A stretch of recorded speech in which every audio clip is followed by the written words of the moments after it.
To be honest, one terrible administration isn't going to drive the US off of a cliff.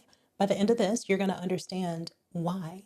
Even though there was a lot of nasty work done in 2025, there are some things that actually worked out. We can't let our anxiety about headlines lead us in the wrong direction.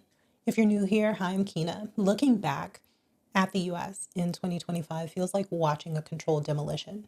Schedule F gutted the EPA and the FDA. Tariffs triggered retaliation from allies. Every week seemed to bring a new crisis. Maybe you believe this, maybe you don't. When an administration is reckless, it can do whatever it wants. Executive orders get signed, agencies fall in line, and then the damage is done. The president has the wheel. If he's driving towards a cliff, we're just passengers screaming from the back seat. That feels true, right? It's simple. It's straightforward. If the wrong person wins, then democracy, it loses. Except for one thing. Things aren't working out the way that they intended. The Department of the Interior's lease sale was supposed to unleash energy dominance by opening up drilling to the Arctic National Wildlife Refuge and the Atlantic. The executive order, it got signed. Energy dominance was achieved, right? Except that the auction was a disaster. Major oil companies didn't even bid. The federal government made billions less than they projected. I know you're thinking that that's just one stumble, that the policies still went through. But let's look at the DOJ's weaponization task force. The new attorney general dismissed high-profile cases. She forced out senior prosecutors. It's total control of the justice system, right? Except that multiple federal judges publicly rebuked the administration for political interference. The prosecutions didn't stop. They just got messy. They became more visible. They were embarrassing for the administration. These are bad policies, and they're policies that keep failing to happen. The Schedule F order triggered mass resignations instead of compliance. The EV tax credit cratered EV demand. But did it boost traditional auto sales? No. It just killed jobs in swing states. The tariffs didn't protect manufacturing. They sparked higher prices and retaliation. At this point, we should all realize that the president doesn't have the wheel. I mean, okay, he's nodding off and everything is just on autopilot and the software is glitching. I know. Who am I to say that the president can't break things while everything feels broken? What the hell is actually happening then, right? Nothing makes sense. The FTC withdrew competition rules and, yes, blocking people from starting businesses that compete with the companies that they worked for. The CDC restructuring was supposed to empower states. Instead, it created an intelligence gap during the avian flu scare, making the federal government look incompetent once again. Public health experts criticized the administration. State governors demanded federal coordination. And Congress began drafting bills to restore CDC funding. The policy created the backlash that's now unwinding the policy. Maybe you feel like everything is breaking, but also like nothing is breaking while everything is on fire, but the fires keep getting put out and the ship is sinking, but the leaks keep getting patched. That's the sunken place. Look, this system isn't designed to stop what's happening. It's made to complicate things into irrelevance. The American government is a massive, decentralized system of friction. That's why this government is failing so badly. It's why bureaucracy exists. It's friction. The system isn't fine, but we're not cooked either.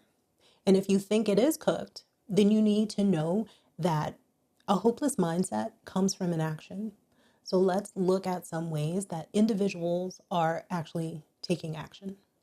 But first, protect your privacy with Proton VPN.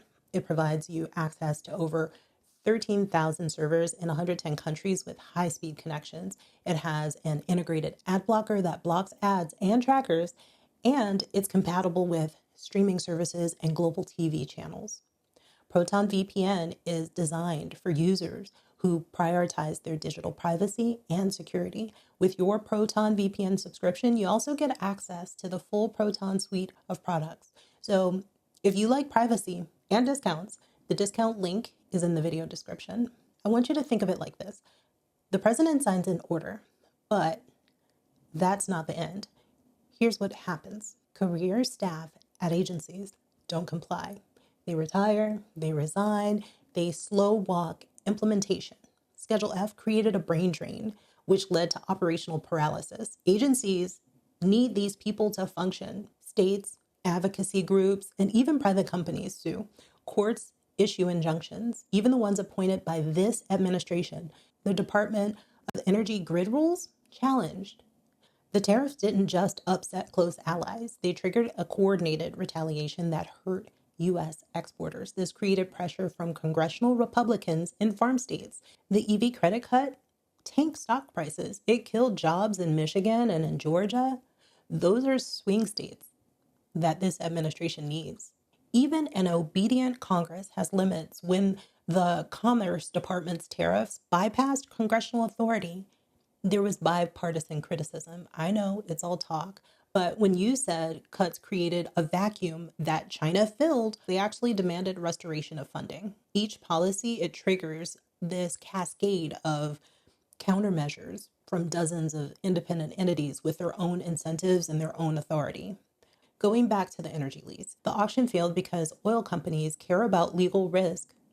The DOJ cases got reinstated because federal judges have lifetime appointments. The smart ones know that they have to protect the judiciary's independence, or they're nothing. We need friction so that bad policy collapses under the weight of its own dysfunction. You don't need to win every fight. You understand that the system won't save us, but the actions of individuals will. This administration can keep trying to drive off of a cliff, but barriers are going to keep popping up, and they're going to be barriers that they didn't expect. Every reckless policy in 2025 triggered resistance. There were lawsuits, resignations, retaliation, congressional bills, market correction, and diplomatic isolation. The administration got chaos when it wanted compliance.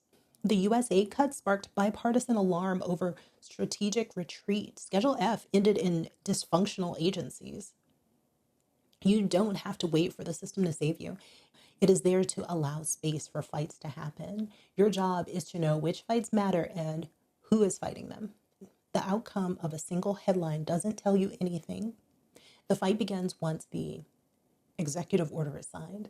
Schedule F sounded like a catastrophe back in January. By June, it caused so many operational failures that even conservatives called for a reversal.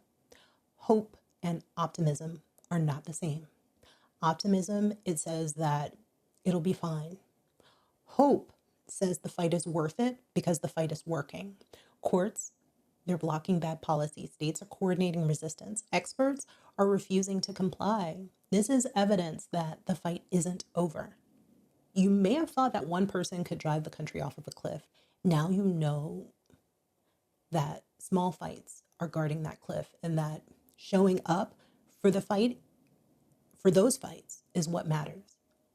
The system isn't going to save us, but it's going to give us a chance to fight, and that's where you're going to find hope. This is my last video of 2025. Thank you to everybody who supported my channel.